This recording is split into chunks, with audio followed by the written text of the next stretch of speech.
নির্বাচনের প্রস্তুতি সিলেটে একেবারে শেষ হয়ে গেছে। এর মধ্যেই ব্যালট সহ নির্বাচনের যে সরঞ্জামগুলো সেগুলো কেন্দ্রে কেন্দ্রে পৌঁছে গেছে। অর্থাৎ রাত পোহালে যে ভোট, সেই ভোট নেওয়ার জন্য সব ধরনের প্রস্তুতি শুরু করেছে জেলা প্রশাসন এবং যারা দায়িত্বে আছেন। আমরা একটু সরাসরি কথা বলতে চাই সিলেটের জেলা প্রশাসক ও রিটার্নিং কর্মকর্তা জনাব সারোয়ার আলমের সাথে। সার্বিক ভোট নিয়ে আসলে তারা কী প্রস্তুতি নিয়েছেন। আপনাকে স্বাগত জানাচ্ছি এটিএন বাংলায়।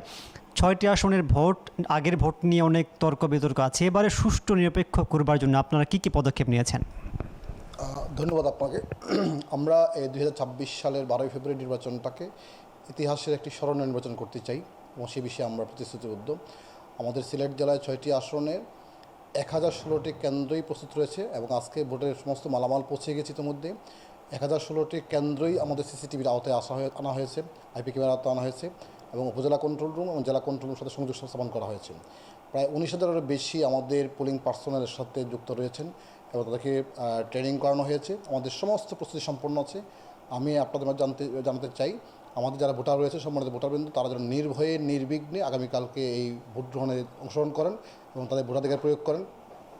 এই জাতির জীবনে কালকে নির্বাচনটা অনেক বেশি গুরুত্বপূর্ণ, যেহেতু একই সাথে ত্রয়োদশ জাতীয় সংসদ নির্বাচন হচ্ছে এবং একই সাথে গণভোট হচ্ছে।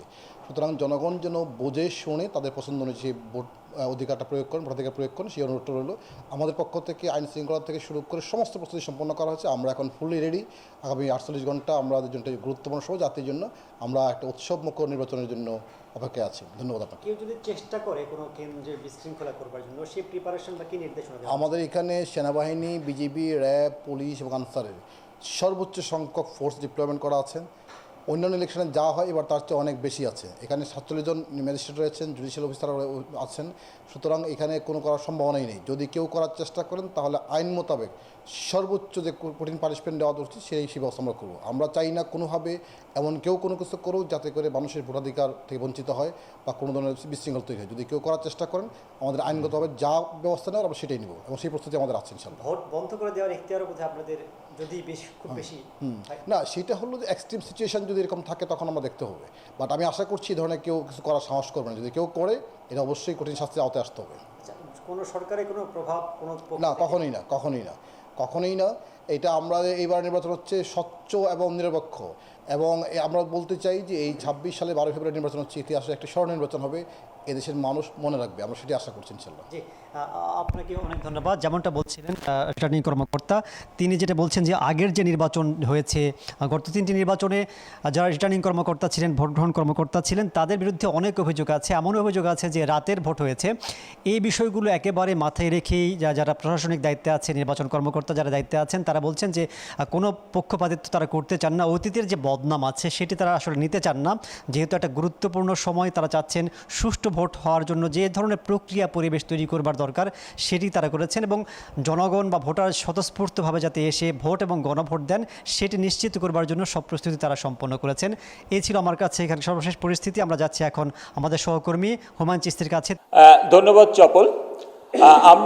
আমরা এখন আছি রাজধানীর তেজগাঁয়ে সরকারি বিজ্ঞান কলেজ কেন্দ্রে। এটি ঢাকা 12 আসনের একটি গুরুত্বপূর্ণ কেন্দ্র এবং আমরা যখন এই কেন্দ্রে আসি তখন আমরা দেখেছি যে এই কেন্দ্রকে ঘিরে কেন্দ্রের নিরাপত্তার যে সড়কে আমরা বিজিবির টহল দেখেছি এবং কেন্দ্রে ঢোকার পরেও আমরা দেখেছি যে নিরাপত্তার দায়িত্বে যে পুলিশ এবং আনসার বিডিবি সদস্যরা আছেন তারাও মোটামুটি সতর্ক অবস্থানে আছেন এবং এখানে যে দায়িত্বে ছিলেন আমরা দেখেছি যে তিনি সকল সদস্যদেরকে তাদের দায়িত্ব বুঝিয়ে দিচ্ছিলেন। পরে আমরা যখন ভেতরে ঢুকেছি, এখানে যে প্রিজাইডিং অফিসার তার সাথে আমরা যখন কথা বলেছি, তিনি আমাদেরকে জানিয়েছেন যে নির্বাচনের মোটামুটি যে প্রস্তুতি, সেই প্রস্তুতি, ভোট গ্রহণের যে প্রস্তুতি, সেটা প্রায় পুরোটাই সম্পন্ন হয়েছে। আজকে দুপুর 2-2:30টার দিকে নির্বাচনের ভোট গ্রহণের যে প্রয়োজনীয় সরঞ্জাম, সেই সরঞ্জামগুলো এই কেন্দ্রে এসেছেন এবং তিনি তা গ্রহণ করেছেন এবং পরবর্তীতে আমরা দেখেছি যে বিভিন্ন যে বুথগুলোতে ভোট গ্রহণ করা হবে সেই বুথগুলোও কিন্তু তৈরি করা হয়েছে এবং পোলিং এজেন্টদের যে বসার জায়গা, ভোট নেয়ার যে গোপন কক্ষ, সবগুলোই মূলত তৈরি আছে। আমাদের সাথে আছেন এই কেন্দ্রেরই প্রিজাইডিং অফিসার বিশ্বজিৎ কুণ্ডু।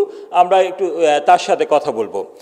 আপনি একটু আমাদেরকে জানাবেন যে এই যে রাত পেরোলেই তো ত্রয়োদশ জাতীয় সংসদ নির্বাচন এবং গণভোট, এবং আপনার এই কেন্দ্রে আসলে প্রস্তুতি কেমন?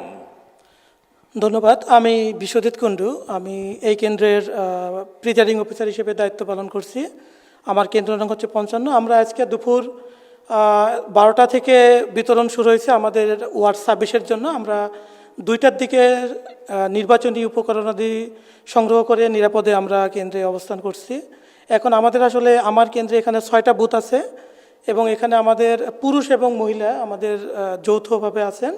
তো আমাদের মোটামুটি টোটাল ভোটার সংখ্যা 2801। আমরা অলরেডি আপনারা দেখেছেন যে আমাদের যে নির্বাচনী 6টা যে বুথ আছে অলরেডি প্রস্তুতি সম্পন্ন হয়েছে এবং আমাদের যে বিভিন্ন নির্দেশক, বিশেষ করে ভোটার একজন যাতে প্রবেশ করে বুঝতে পারে যে আমার কক্ষ নাম্বার কোনটা, আমরা সকল প্রস্তুতি সম্পন্ন করেছি।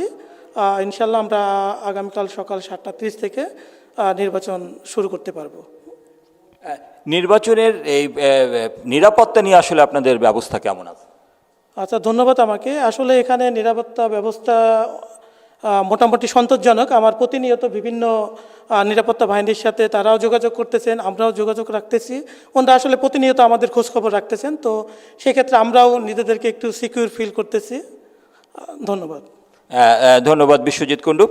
যেমনটি শুনছিলেন যে এই যে সরকারি বিজ্ঞান কলেজে আগামীকাল সকাল 7:30 থেকে যেটা অনুষ্ঠিত হতে যাচ্ছে ত্রয়োদশ জাতীয় সংসদ নির্বাচন এবং গণভোট, সেই গণভোটের সব রকমের প্রস্তুতি আছেন এবং তারা আশা করছেন যে খুব সুশৃঙ্খলভাবে ভোটাররা খুব স্বস্তিতে ভোট দিতে পারবেন। নির্বাচন কমিশনে আছেন আমাদের সহকর্মী তরিক ইসলাম। আমরা এখন সরাসরি চলে যাচ্ছি তার কাছে। ভূমিকম্প সহনীয় মোস্ট ডিউরেবল দেশের প্রথম থার্মেক্স রড সালাম স্টিল। সালাম স্টিল বোঝে ডিউরেবিলিটি। সালাম স্টিল মোস্ট ডিউরেবল স্টিল। আগামীকালকে যে নির্বাচন, সেই নির্বাচনের সকল প্রস্তুতি সম্পন্ন করেছে ইসি। তারপরেও আমরা দেখতে পেয়েছি আজকে বিভিন্ন রাজনৈতিক দলের যারা প্রতিনিধি রয়েছেন তারা কিন্তু আজকে ইসিতে এসেছিলেন। আমরা দেখেছি বিকালবেলা জামায়াত ইসলামের সহকারী সেক্রেটারি জেনারেল এহসানুল মাহবুব জুবায়ের এবং তার সাথে 11 দলের যে জোট রয়েছে তাদের মনোনীত প্রতিনিধি ইসিতে এসেছিলেন। তারা বলছিলেন যে সারা দেশে জামায়াত ইসলামের নেতাকর্মীদের উপর হামলা চালানো হচ্ছে, তাদের অফিস ভাঙচুর করা হচ্ছে, অর্থাৎ সুষ্ঠু নির্বাচনে একটা বাধা সৃষ্টি করা হচ্ছে। পাশাপাশি তারা বলছিলেন যে জামাতের আমিরের যে আসন, সেই আসনে তার নির্বাচনী যেই কার্যালয় সেগুলো ভাঙচুর করা হয়েছে।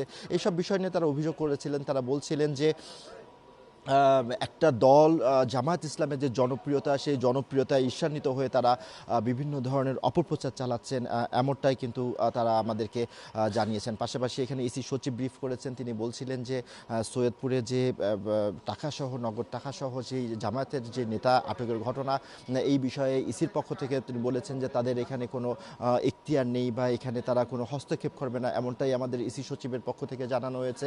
আপনাকে জানিয়ে রেখি এই মুহূর্তে এই নির্বাচন কমিশনে সিইসির সাথে বৈঠক করছেন বিএনপি নির্বাচন পরিচালনা কমিটির চেয়ারম্যান নজরুল ইসলাম খানের নেতৃত্বে একটি প্রতিনিধি দল। তারা প্রায় আধা ঘন্টার বেশি সময় ধরে এখানে অবস্থান করছেন এবং সিইসির সাথে বৈঠক করছেন। তারা বের হলে হয়তোবা আমাদের সাথে কথা বলবেন এবং তারপরেই আমরা জানতে পারবো বা আপনার মাধ্যমে আমাদের যেসব দর্শকরা আছে তাদেরকে জানাতে পারবো যে এই বৈঠকে তারা কোন কোন বিষয়গুলো তুলে নিয়ে এসেছেন বা সিইসির সাথে তাদের কি কথা হয়েছে, তাদের কোনো আবেদন আছে কিনা, অভিযোগ আছে কিনা, সেই বিষয়গুলো জানতে পারবো এবং এর মাধ্যমে আমাদের পরবর্তী সংবাদে হয়তো বা আমাদের দর্শকদেরকে জানিয়ে দিব। তবে এই মুহূর্তে নোয়াখালীতে আমাদের আর এক সহকর্মী মুশফিকুর রয়েছে। তিনি তার নির্বাচনী প্রচারণা থেকে সেখান থেকে তিনি সবশেষ খবর আমাদেরকে জানাবেন। তরিক, আপনাকে ধন্যবাদ। আছি নোয়াখালীতে, সারা দিন ব্যাপী ছিলাম নোয়াখালীর বিভিন্ন আসনে। নোয়াখালীর যে 6টি আসন, সেই 6টি আসনের মধ্যে 5টি আসন আমরা ঘুরেছি। এখন নোয়াখালী 2 আসনে রয়েছি আমরা এবং আমার আশেপাশে তাকালেই আপনি দেখতে পারবেন যে কত মানুষের মধ্যে যে উচ্ছ্বাস। নির্বাচনের আগের রাত প্রার্থী যারা আছেন তাদের মনে নানা জল্পনা কল্পনা, নানা সমীকরণ মিলাতে তারা ব্যস্ত। আসলে তারা যেইভাবে প্রচারণা করেছেন আসলে কোথাও কমতি রইল কিনা এবং আগামীকালকে কি হবে সেটা নিয়ে একটা শঙ্কার ব্যাপার তাদের মধ্যে কাজ করছে। আর সাধারণ ভোটার যারা আছেন তাদের মধ্যে কিন্তু উৎসবের আমেজ বিরাজ করছে, উচ্ছ্বাস বিরাজ করছে। এর ভিন্ন চিত্রও রয়েছে। আমরা কিছু সাধারণ স্থানীয় ভোটার যারা আছেন তাদের সাথে কথা বলতে চাইব। এলাকার নির্বাচনী পরিস্থিতি কেমন দেখছেন? আলহামদুলিল্লাহ ভালো, সবার মাঝে উচ্ছ্বাস উল্লাস কাজ করতেছে। আপনি কোথায় থাকেন, কোথা থেকে আসছেন? আমি সৌদি আরব প্রবাসী। আমি ছুটিতে আসছি, লাইফের প্রথম ভোট দেব এবং পরিবারের সাথে রোজারি কাটাবো। যেমনটা বললেন যে ভোট দেওয়ার জন্য সুদূর সৌদি আরব থেকে চলে এসেছেন এবং অন্য প্ল্যানও আছে, কিন্তু ভোটটা কিন্তু অন্যতম একটা উদ্দেশ্য। আমরা এখানে নবীন প্রবীণ সবার সাথে একটু কথা বলার চেষ্টা করব। এলাকার ভোটের আমেজ কেমন দেখছেন? ইনশাল্লাহ ভালো। ভালো। হ্যাঁ, আচ্ছা, আপনি একটু বলবেন যে ভোটের যারা প্রার্থীরা প্রচার প্রচারণা করেছেন এবং আগামীকালকে সকালে কি আসলে যারা ভোটার আছেন তারা স্বাচ্ছন্দ্যে ভোট কেন্দ্রে যাবেন কিনা? ইনশাল্লাহ, ধন্যবাদ। আলহামদুলিল্লাহ, ইনশাল্লাহ ভোটার আসবে অনেক বছর। 2008 সালে আমরা ভোট দিছি সুস্থভাবে, আর 2026 সালে এখন ভোট দিব।